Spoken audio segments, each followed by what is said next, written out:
Next, and this one's even shorter, and kind of more fun. Echoes of Darkness over there is a collection of short stories, 13 of them, they're all mine. They're of varying lengths. The longest one of the book is titled Wendigo. It's almost a novella all by itself. I'm going to read the opening to Wendigo.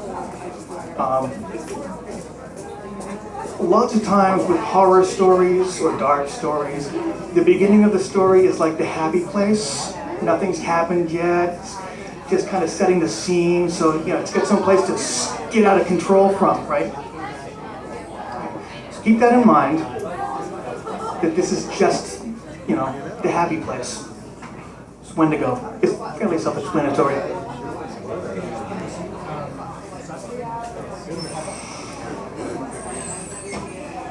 Nearly 4,000 pounds of bronco-bucking aircraft aluminum and safety glass, 2 tons of fuel and fear whirl across the sky like a leaf tossed in a breeze.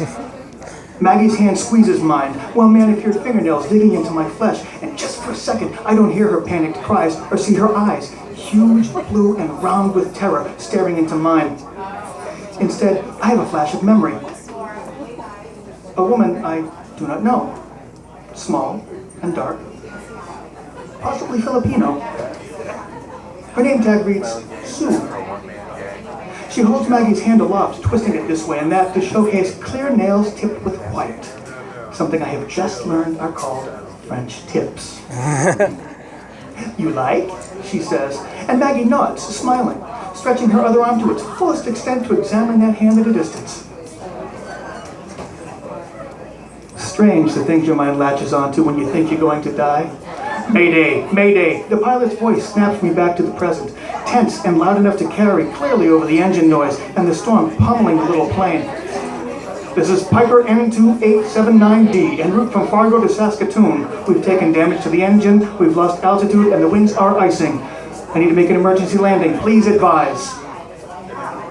I tear my eyes from Maggie's to look out at the window. This is my mother we're going to visit, and I've made this flight before. I know what I should see. Treetops, all the way to the horizon.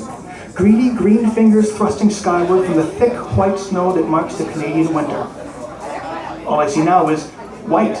The snow not lying prettily on the ground like some sort of picture postcard, but whirling through the air, clawing at the window like a hungry animal as the wind howls and buffets the small aircraft.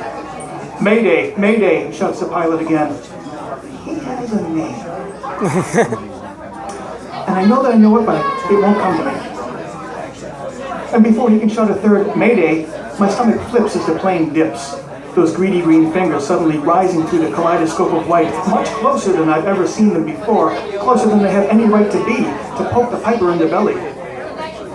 The pilot, Bill, a part of my mind says, far too calm for the situation. His name is Bill.